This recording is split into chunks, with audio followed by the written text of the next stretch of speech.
Assalamualaikum warahmatullahi wabarakatuh. Halo guys, kembali lagi bersama saya Bobby Erin dan kali ini saya ingin komentari podcastnya Om Deddy Kobuzer ya, yang di situ beliau mewawancarai Guntur Romli. Yang judulnya itu kalau nggak salah itu adalah wisata halal tapi caranya nggak halal gitu kan. Di situ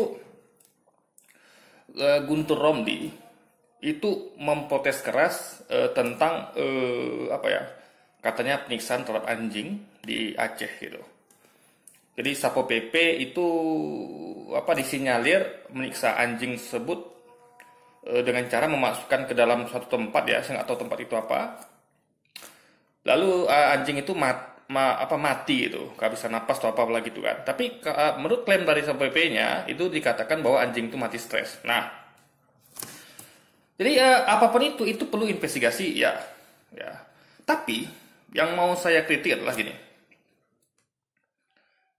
Kita perlu tahu ya, memang nyawa makhluk hidup tuh amat sangat harus kita hargai. Apapun makhluknya, mau manusia maupun hewan. Tapi jangan lupa ya, nyawa manusia itu lebih berharga daripada nyawa hewan. Itu ya. Kita ngomong tentang karena hadis itu berkata ya, jikalau engkau membunuh seorang manusia sama dengan membunuh seluruh manusia di muka seluruhnya, jikalau dia tidak membuat kerusakan di muka bumi. Jikalau ada orang yang kita membunuh orang ya, seseorang ya, padahal dia tidak membunuh orang lain atau membuat kerusakan di muka bumi, nah kita tuh sama dengan membunuh seluruh manusia di muka bumi. Nah, apalagi kalau membunuh seorang muslim, itu hukumannya adalah kekal di neraka jahanam. Jadi luar biasa. Nah, ini tidak berlaku terhadap hewan gitu. Nah, tapi bukan berarti hewan itu meskipun tidak sederajat dengan manusia ya, nyawanya, tapi tetap haruslah kita hargai sebagai sama makhluk hidup. Nah, cuman masalahnya adalah gini ya. Kita perlu tahu propaganda ini guys ya. Ingat, Gubernur Aceh adalah seorang muslim ya. Dia menerapkan syariat Islam. Nah, itu bagus sekali. Nah, kita sebagai seorang muslim harusnya bangga akan hal itu. Di tengah hukum di negara kita yang mayoritas muslim harusnya menerapkan syariat Islam ya. Tapi tidak faktanya kan. Nah, Aceh berani menerapkan syariat Islam ya.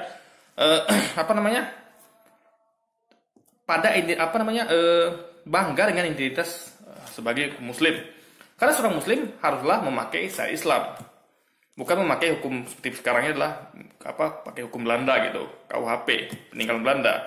Belanda kan adalah orang kafir yang menjajah Indonesia dengan semboyan gospel glory. Jadi dia tuh mencari kekayaan, kekuasaan dan sekaligus menyebarkan Injil. Nah, jadi KUHP itu adalah produk hukum buatan Belanda. Ya, yang mereka dengan misi itu mau nggak mau. Makanya isinya itu tidak sesuai ya dengan Islam, dengan syariat Islam gitu. Makanya Aceh menerapkan syariat Islam. Nah,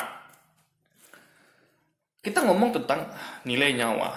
Nah, di Aceh itu yang mati adalah seekor anjing. Ya, makhluk hidup kita perlu jaga nyawa dari makhluk hidup meskipun itu seekor anjing. Tapi masalahnya adalah kita tidak lihat kelompok Guntur Romli ini ya bertindak protes keras itu kepada misalnya pembunuhan 6 laskar FPI ya. Pembunuhan 6 laskar FPI itu adalah kejahatan kemanusiaan luar biasa gitu ya kan, pelanggaran HAM berat manusia ya, seorang muslim lagi yang hukumannya dalam hadis. Kalau si Guntur Romli ini adalah seorang muslim, dia kan tahu kalau hukuman membunuh seorang muslim saja itu kekal di neraka jahanam, apalagi 6 orang guys. Nah, jadi kenapa dia tidak bersuara keras akan hal ini, ya kan? Atau kayak kemarin di Papua, misalnya, terbunuhnya atau terbantainya ya manusia ya, orang-orang baik dari Islam maupun Kristen juga ada ya di Papua itu oleh OPM misalnya. Kenapa dia tidak bersuara keras gitu? Kenapa seekor anjing dipermasalahkan? Maksud saya bukan dipermasalahkan, silakan mempermasalahkan itu, tapi ya dia harusnya juga mempermasalahkan pembunuhan nama KSPI, apalagi pembunuhan lainnya gitu, ya di Papua atau pembunuhan lainnya, ya kan, yang dilakukan oleh pemerintah. Karena kan ngomong skop gubernur Aceh berarti ngomongnya juga pemerintah. Wah, Satpol PP itu pemerintah, berarti aparat. Berarti pembunuhan oleh aparat atau siapapun itu ya harusnya ya equal, harusnya oleh semuanya, nggak boleh. Jadi kita hanya nggak terbatas pada aparat saja. Nah, dia harusnya protes juga gitu. Nah, kalau ini dia protes keras, ya harusnya yang manusia dia lebih keras gitu. Nah, tapi kalau Anda cerdas melihat ini, ya, dan saya yakin Om Deddy Corbuzier itu harusnya cerdas. Dan saya yakin Om Deddy Corbuzier itu menyimpan sesuatu dalam hatinya. Tapi dia nggak mungkin lah frontal terhadap Guntur Romli. Yang perlu diketahui Om Deddy adalah harusnya, ya, menurut hemat saya, dan kita semua ya, kita harus lihat apa motif dari Guntur Romli menyerang Gubernur Aceh. Nah, dan aparat Satpol PP Aceh yang mana itu adalah polisi syariat. Nah, ini menunjukkan motif, katanya kan Gubernur Aceh itu adalah motifnya menerapkan wisata halal itu adalah motif politik gitu. Nah, apapun motifnya, mau motif politik, itu hak seorang untuk berpolitik. Mau gubernur Islam Aceh, gubernur Papua, gubernur Kristen, gubernur Hindu di Bali, hak dia untuk berpolitik gitu.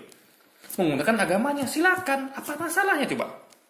Misal kayak gubernur Hindu di Bali, dia menerapkan syariat Hindu di Bali misalnya, ya kan? Nah, dan diterima oleh masyarakat dan dijalankan.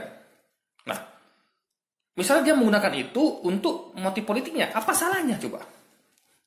Ya kan?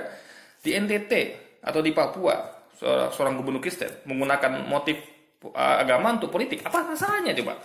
Justru itu menunjukkan bagus. Kenapa? Karena dia punya giroh terhadap agamanya, dan agamanya itu jadikan tujuan politiknya. Berarti dia adalah seorang penganut agama yang baik. Karena seorang penganut agama akan meninggikan agamanya, akan membanggakan, akan mengutamakan agamanya di atas agama lain. Ya. Nah, ini bukan berarti rasis ya, kecuali kalau dia memberangus agama lain. Tapi kalau dia menunjukkan giroh terhadap agamanya, kayak gubernur Muslim itu menerapkan wisata halal gitu kan. Nah, apalagi di tengah-tengah kaum muslimin gitu. Karena gini guys, meskipun di suatu daerah komunitas muslim, tetap jangan lupa ada orang-orang non-muslim yang tinggal di situ. Nah, mereka tentu kayak di komplek kita ini, meskipun ini komplek mayoritas muslim, tetap ada orang Kristennya, ya, orang muslimnya. Nah, mereka memelihara anjing gitu.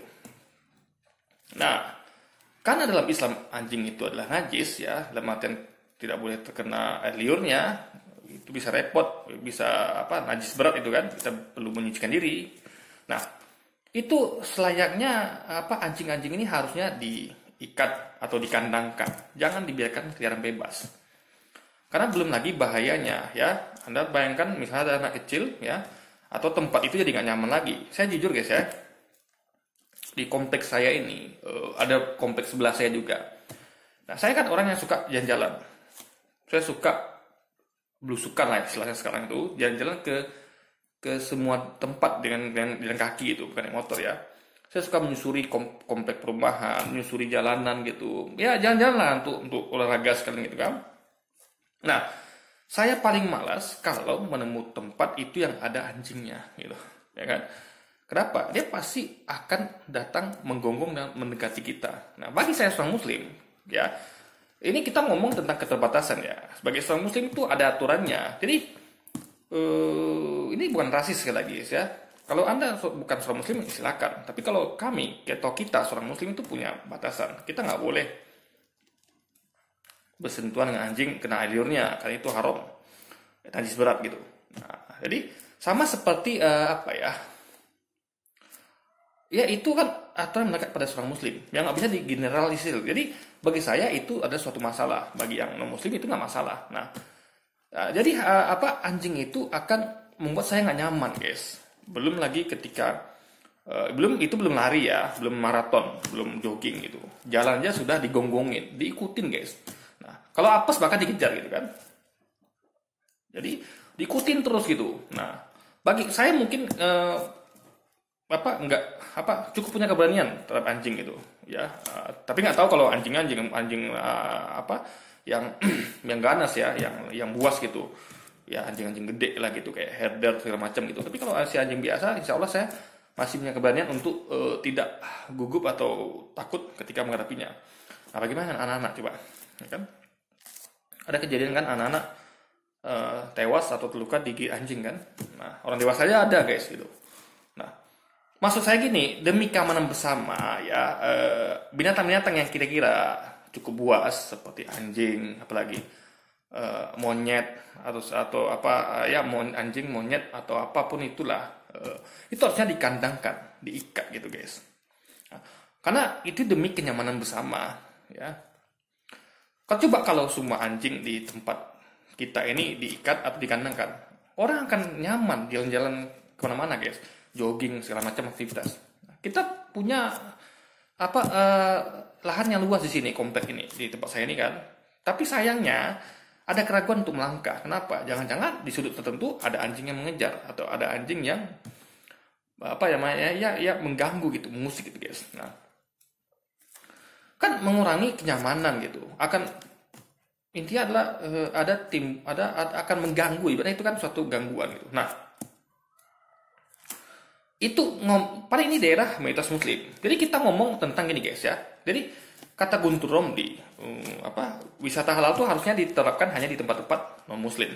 Kayak dia ngomong di Jepang, di Korea atau di Bali. Itu salah guys. Kenapa? Karena wisata halal tuh di mana saja, baik di tempat muslim maupun non muslim. Jadi itu adalah wisata halal itu semacam garansi betul-betul kehalalan tempat itu. Karena kita nggak bisa menjamin, walaupun tempat itu mayoritas muslim, tetap ada non muslimnya, bahkan ada tetap yang muslim pun yang tetap yang memakan atau minum yang haram gitu, atau menjual yang haram. Contoh ya, coba ada yang sederhana kayak gede-gede ya, apalagi jarang banget selain babi misalnya, selain anjing misalnya, minuman keras. Berapa banyak umat Islam yang menjual minuman keras gitu, minuman yang kalau kita nggak hati-hati bahkan di situ mengandung alkohol gitu. Nah, jadi isu halal ini adalah isu sensitif ya, yang mana itu sensitif bagi seorang muslim. Jadi karena muslim adalah umat yang punya aturannya yang lebih lengkap dan lebih detail gitu, sehingga harus apalagi kita mayoritas muslim, jadi harus dijaga dari untuk menghargai ya, mayoritas menghargai umat muslim ya. Jadi Anda kalau menghargai, Anda akan dihargai. Nah, jadi kita akan menghargai orang-orang yang punya keterbatasan. Jadi sama kayak misalnya gini,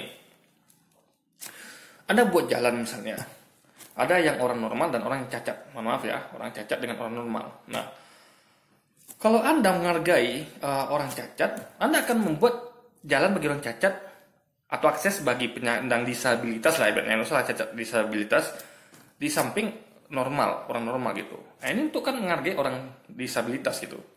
Jadi ada ekualitas, ada ininya, ada penghargaannya. Karena mereka punya keterbatasan, sama seorang muslim punya keterbatasan dalam makanan. Mereka nggak bisa, muslimin itu nggak bisa makan semua makanan.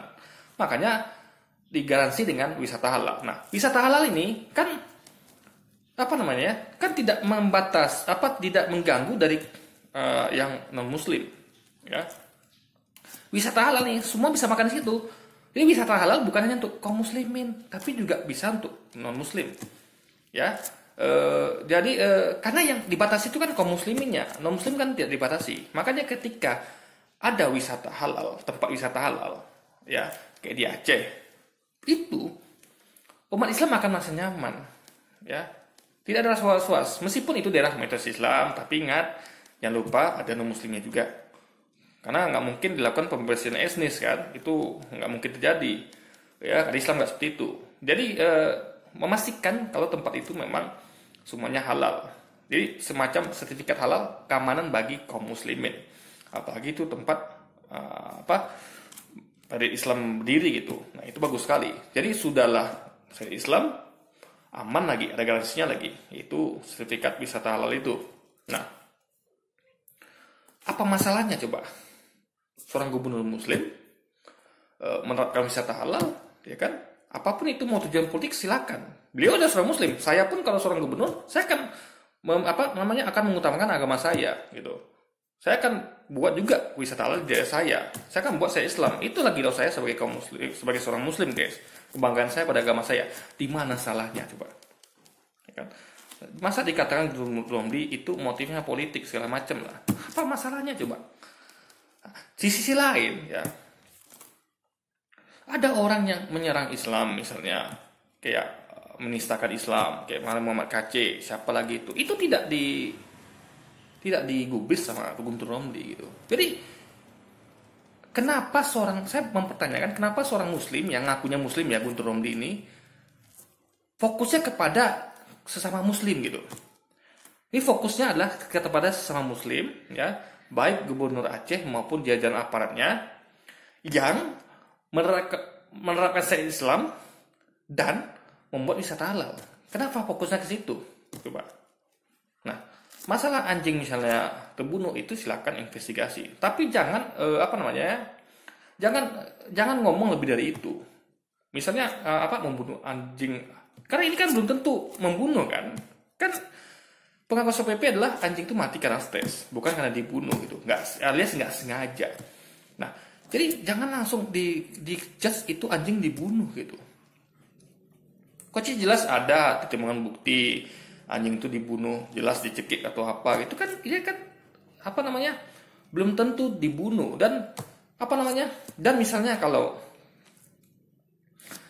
anjing itu mati pun terbunuh ya, saya bukan tidak menghargai nyawa anjing ya, tidak, bukan begitu. Maksud saya itu adalah harus adil, equal, lihat yang lain gitu. Adalah masalah lebih besar, kenapa itu dia tidak ngomong, tidak vokal itu, kenapa yang ini dia ini gitu. Ini sama kayak orang ini lah guys ya. Misal gini, ada orang non muslim misalnya membunuh orang muslim ya, 6 orang lagi atau ya satu lah, anggap satu atau ya satu lah, biar equal satu lah ya, anggap kalau sampai 6 atau lebih lah. Nah, ada orang muslim yang yang belum tahu ini membunuh apa tidak ya, yang menyebabkan kematian bagi seekor anjing. Nah, tapi kenapa ini dia diam ketika ada orang muslim terbunuh oleh non muslim ya, atau bahkan non muslim sekalipun? Kenapa dia diam, tidak vokal? Tapi ketika ada anjing yang belum tentu dibunuh, bisa dia terbunuh nggak sengaja, kenapa dia vokal? Itu yang perlu dipertanyakan. Nah, saya sering mengikuti perkembangan orang-orang seperti Guntur Romli ya. Dia ini kan sama dengan dia seideologi atau sepaham dengan kayak Ade Armando, Denny Siregar gitu kan. Itu kan teman-temannya semua gitu, yang sealiran gitu. Nah, jadi memang mereka ini adalah selalu berusaha menyerang. Jadi sebenarnya tujuannya politik. Kalau kita mau jujur ya, tujuannya politik. Kenapa? Karena dia menyasar seorang gubernur Aceh gitu. Gubernur yang kita bisa katakan soleh dari ketika dia menerapkan syariat Islam, dan dia berusaha menegaskan itu dengan membuat wisata halal. Itu paling enggak penilaian singkat kita gitu. Betapa giroh seorang gubernur Islam di Aceh yang menekan syariat Islam dan membuat wisata halal. Nah, jadi ketika Anda mengkritik seorang gubernur atau tokoh politik ya, mau gubernur, mau presiden, mau wali kota, itu ada motif politik tentunya Anda gitu. Nah, kenapa? Karena Anda hanya menyasar dia gitu. Orang yang kompeten, jadi orang yang menjabat gitu. Sehingga nanti orang akan berpikiran negatif kepada orang ini ya, kepada gubernur ini ya.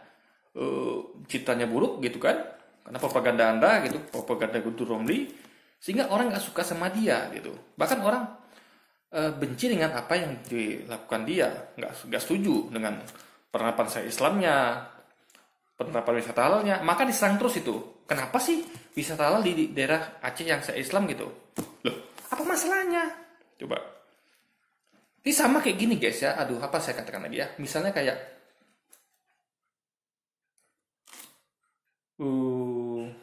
Anda tahu nggak? Nih, saya katakan ya. Kayak makanan. Anda bayangkan makanan itu semuanya ya, yang minuman ya, itu ada sertifikat halalnya. Ya, yang jelas halal pun ada sertifikat halalnya. Paham ya? Itu untuk memudahkan kita sebenarnya, label begitu memudahkan kita. Oh, karena halal itu jangan lupa. Halal itu bukan berarti hanya untuk kaum muslimin ya. Halal bagi kaum muslimin juga halal bagi kaum non muslimin. Karena kaum non muslim itu pun tidak punya keterbatasan. Sehingga apa yang dimakan kaum muslimin itu halal juga bagi mereka gitu. Jadi bukan berarti sebaliknya halal bagi muslim, jadi haram bagi non muslim, tidak.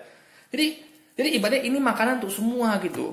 Ibaratnya gini guys ya. Sertifikat halal itu adalah seperti film. Anda tahu ada film untuk semua umur, ya kan?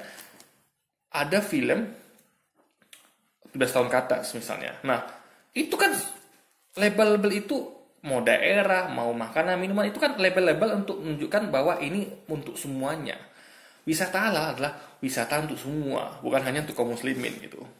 Kenapa dibikin halal bagi kaum muslimin? Karena kaum muslimin yang punya keterbatasan itu. Jadi kalau misalnya kenapa film untuk semua umur? Karena semua anak-anak nggak boleh untuk film dewasa gitu kan? Makanya untuk semua umur. Jadi ini adalah wisata halal, ini wisata untuk semua. Nah, kalau wisata non halal yang bisa masuk kan hanya yang non muslim. Yang muslim nggak boleh masuk. Tapi kalau wisata halal semuanya boleh masuk. Sama kayak film.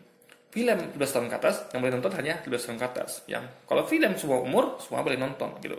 Jadi malah nggak ada jeleknya wisata halal ini.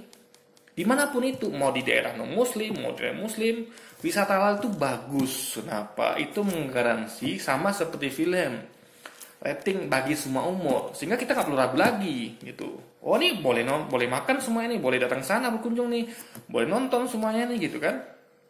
Jadi apa masalahnya?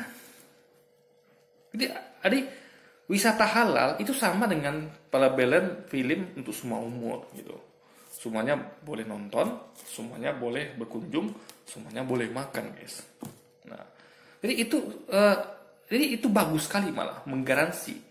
Jadi kalau bahkan kalau semua daerah di dunia ini sepakat untuk menerapkan wisata halal, berarti tidak ada pembatasan bagi umat manapun untuk masuk situ. Paham ya? Umat Islam boleh masuk. Jadi bahkan misalnya kalau di tempat-tempat kantong-kantong non muslim ya, kayak di Bali, kayak di mana lagi, kayak di NTT, di Papua, itu ada wisata halal bagus juga malah, atau di Jepang. Jadi kaum muslimin semuanya bisa datang ke situ, guys. Jadi tempat-tempat itu bisa dikunjungi kaum muslimin. Jadi berbaur gitu kan. Jadi tidak ada pembatasan bagi kaum muslimin. Jadi ya dengan tidak halal itu pembatasan secara tidak tertulis. Jadi misalnya kayak saya tahu misalnya teman saya alergi dengan kucing misalnya. Nah, di rumah saya ada kucing, saya pelihara gitu. Dia alergi sama bulu-bulunya. Atau misalnya teman saya takut sama ular misalnya. Tapi di rumah saya pelihara ular gitu. Saya biarkan keliaran makan. Nah, ini secara nggak langsung, secara tertulis adalah saya sama dengan mengatakan bahwa teman saya itu nggak boleh ke rumah. Ya, membatasi teman saya ke rumah. Kenapa? Dengan adanya hewan itu yang ditakuti teman saya, membuat dia tidak berani ke rumah saya gitu. Apalagi kalau dia punya keterbatasan, kalau dia kena patuk langsung dia lemah terhadap bisa ular misalnya. Tingkat kerentanannya terhadap bisa itu lemah, sehingga dia tingkat rentan untuk kematian lebih besar dibanding orang biasa gitu, orang awam atau orang yang sudah jadi pawang ular gitu kan. Nah, jadi kalau saya mau aman rumah saya bagi semua, saya akan memilih tidak untuk melihara ular gitu. Kenapa? Karena dengan saya tidak melihara ular, orang-orang yang takut sama ular, yang rentan sama ular itu bisa berkunjung ke rumah saya. Berarti saya membuka rumah saya untuk semuanya. Sama juga kayak orang memilih anjing ya. Kalau Anda tahu ya, kalau ada orang, makanya saya lihat ada orang-orang yang punya anjing di rumah itu, yang dia tidak ikat anjingnya atau tidak dikandangkan, apalagi anjingnya itu cukup buas gitu kan, cukup ganas gitu kan, itu akan malas guys ke rumah itu bertamu gitu. Jadi dengan adanya anjing itu sama dengan hanya orang tertentu saja yang bisa berkunjung situ. Orang kan rata-rata takut, rumah itu ada anjingnya, malas gitu. Ya, yang kasihan lagi orang-orang yang ngantar paket misalnya. Mau nggak mau dia harus ke ke rumah itu gitu kan. Intinya adalah akan cukup mengganggu karena nggak semua orang tuh sama guys, nggak semua orang itu tidak takut sama anjing, nggak semua orang tuh tidak takut terhadap ular gitu kan. Jadi sama kayak wisata halal juga, nggak semua orang itu bisa makan babi kan, nggak semua orang bisa makan atau minum haram, nggak semua orang bisa makan anjing. Makanya dibuat wisata halal sehingga yang ada di situ makanan itu bisa dimakan semua orang, paham ya? Jadi membuka akses untuk semuanya. Kalau di daerah muslim menggaransi sehingga kaum muslimin tidak perlu lagi was-was gitu. Jadi nggak ada yang negatif di sini, coba nggak ada yang negatif. Jadi Om Deddy Corbuzier kan juga ngomong tuh kalau di tempat-tempat pasar itu ada tuh yang jual makanan anjing gitu kan, anjing itu dibunuh jadikan santapan, malah itu kan lebih ganas guys ya. Itu berapa tuh anjing itu?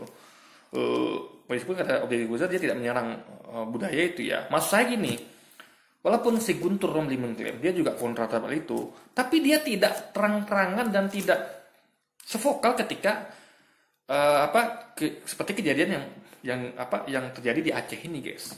Kenapa dia tidak vokal terhadap itu? Coba. Jadi dia ngomong sih kontra terhadap itu, alias tidak setuju, tapi cuma sebatas itu, tidak ada penyerangan gitu. Kenapa? Jadi kenapa dia menyerang seorang gubernur Aceh beserta jajarannya? Tapi dia tidak menyerang atau tidak vokal terhadap pasar yang menjual daging anjing, ya kan? Jadi anjing itu bukan hanya dibunuh tapi juga dimakan. Kenapa dia tidak vokal terhadap itu, ya kan? Ditanya dia ngaku kontra, tapi tidak terlihat aksinya itu, nggak terlihat gitu kan? Ya, ini jelas motif politik. Apa yang dilakukan Guntur Romli adalah motif politik. Jadi ketika nanti orang-orang ini guys akan selalu untuk mengkerdilkan orang-orang yang alergi mereka ini guys. Jadi orang kayak Guntur Romli ini akan alergi terhadap orang-orang yang berusaha untuk menegakkan Islam ya di muka bumi. Gubernur Aceh, jadi dia akan menyerang secara Islamnya. Dia akan menyerang. Jadi ini ketika misalnya dia tidak melihat adanya kelemahan di kelas Islam di Gubernur Aceh, dia serang itunya. Jadi dia akan mencari celah untuk menyerang. Nah, kebetulan ada kejadian anjing yang mati gitu. Ya, kita nggak tahu itu memang dibunuh atau terbunuh kan, perlu investigasi. Tapi itu menjadikan celah bagi dia untuk menyerang. Jadi wisata halal udah bagus, Islam udah bagus gitu kan. Jadi sampai di memasalahkan misalnya kenapa di daerah yang udah ada Islam tuh perlu wisata halal lagi gitu loh. Nah, dia nggak paham berarti. Kalau wisata halal itu adalah untuk menjamin, jadi semacam sertifikat gitu. Ini kayak misalnya, Anda bayangkan ya, toko yang menjual toko kaum muslimin kan menjual barang-barang itu. Coba Anda lihat displaynya. Kalau dia menjual produk-produk yang kayak di swalayan itu kan tetap ada bungkusan yang dari label ada label halalnya gitu. Nah, jadi intinya adalah suatu yang halal itu adalah menggaransi dan tidak ada masalah di situ. Ya. Jadi makanya menurut saya ini adalah, jadi sebenarnya yang bermotif politik itu adalah Guntur Romli. Dia punya motif politik ya, agar bagaimana kita dari gubernur-gubernur Islam yang pro saya Islam, yang pro wisata halal itu supaya citanya turun, maka diseranglah oleh dia gitu. Dan makanya juga mereka ini bukan cuma menyerang gubernur Aceh, mereka juga menyerang gubernur muslim lainnya, yaitu Anies Baswedan, yang dia memang dekat dengan ulama, dekat dengan Habib Rizik, dekat dengan FPI, dan dekat dengan ulama lainnya, bahkan didukung ulama kan oleh 212, itu pasti diserangnya. Jadi mereka ini kan menyerang orang-orang itu, tapi mereka tidak menyerang Ganjar Pranowo, mereka tidak menyerang gubernur-gubernur yang tidak dekat, yang memang seorang muslim tapi dia tidak pro Islam, dalam artinya tidak pro syariat, tidak pro syariat, tidak pro Islam tentang Islam gitu, dan tidak didukung oleh ulama. Itu tidak akan mereka serang. Makanya serangannya pasti orang itu aja yang diserang tuh. Kalau nggak gubernur Anies Baswedan, gubernur Aceh, nanti akan bisa lagi gubernur Sumatera Barat. Kalau gubernur yang Anda lihat yang mana pro terhadap Islam dan syariatnya, dan mereka akan dicari-cari kesalahannya guys. Nah, itulah motif politik. Jadi orang-orang yang Romli ini dan koncu-koncunya seperti ya tadi itu di Siregar, siapa lagi Jonggo tadi itu akan mencari dari mereka itu motif politik agar orang-orang pro Islam ini agar tidak terpilih lagi. Gitu. Sehingga Sehingga ini juga bisa kita katakan sebagai apa ya, peta jalan atau jalan mereka untuk melempangkan ideologi sekuler liberal. Karena ideologi sekuler liberal itu adalah menjauh kita dari agama. Kita memang tetap seorang muslim, kita memang tetap seorang Islam lah, muslim, beragama Islam, tapi itu saja, hanya kita memakai identitas itu. Tapi mereka tidak suka ketika kita tuh menerapkan syariat gitu. Kita sholat silakan sholat gitu, untuk pribadi silakan. Tapi kita sudah mulai menjangkau, kita ingin menerapkan Islam ke depan, menerapkan Islam dalam pasar, menerapkan Islam dalam syariat, menerapkan Islam dalam politik, menerapkan Islam dalam pemerintahan, dalam pendidikan, mereka mulai nggak suka. Nah, kenapa? Karena itu akan mempengaruhi mereka. Jadi ketika saya Islam tegak, itu akan mempengaruhi mereka. Kenapa? Karena mereka sekuler, liberal. Jadi bagi syariat Islam itu kan menangkup semuanya. Jadi syariat Islam itu kan akan tidak hanya mengangkut individu, tapi sudah semuanya. Dan itu akan akan bersinggungan mereka. Nah, itu mereka nggak suka. Jadi ketika kita sholat, mereka nggak masalah bagi mereka. Karena apa? Sholatnya kita, zikirnya kita, apalagi hajinya kita, itu tidak berdampak pada mereka. Tapi ketika syariat Islam yang ditegakkan, ya, wisata halal, itu berdampak pada mereka. Kenapa? Mereka nggak bisa lagi, contoh kayak wisata halal, mereka nggak bisa lagi makan babi. Ya orang-orang kayak kayak orang Guntur Romli ini atau yang lainnya. Kalau bagi mereka itu haram, oke lah. Mereka nggak bisa lagi bermaksiat karena wisata halal pasti kan melarang pelacuran. Perjudian dilarang, pelacuran. Nah itu kan dibolehkan oleh sekuler liberal. Liberal sekuler itu kan membolehkan semuanya. Boleh judi, boleh maksiat. Nah, Islam kan melarang itu. Jadi wisata halal itu satu paket dengan bukan hanya makanannya, tapi juga kegiatannya. Tidak ada pelacuran situ, tidak ada perjudian, tidak ada makan minuman haram gitu. Nah itu akan berdampak pada mereka. Sehingga mereka takut nanti kalau semua daerah itu menerapkan syariat Islam, mereka tidak bisa lagi bersenang-senang dengan ideologi sekuler liberal mereka yang bebas, guys. Yang bisa berjudi, bisa maksiat gitu kan.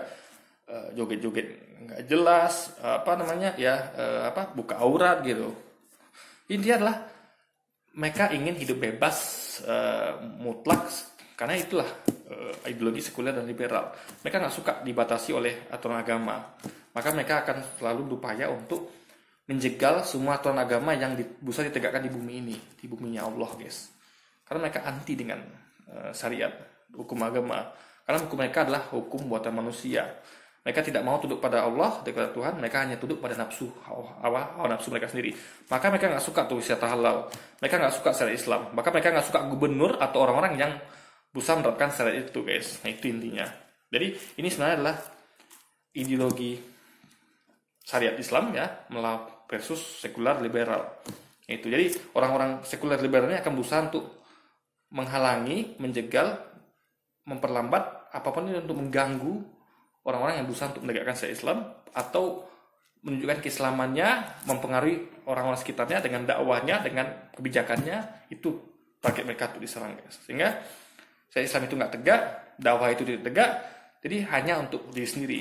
Jadi silakan Anda sholat, silakan Anda zikir, silakan Anda ngaji, tapi bagi mereka, kita nih jangan buat kebijakan yang kayak wisata halal, jangan buat kebijakan apalagi dan lain sebagainya gitu, yang akan membatasi ruang gerak mereka untuk mendapatkan kebebasan sebagai seorang orang yang berpikiran sekuler dan liberal, guys. Oke, jadi mungkin sekian dulu video saya kali ini. Sampai jumpa lagi di video-video selanjutnya dan wassalamualaikum warahmatullahi wabarakatuh, guys.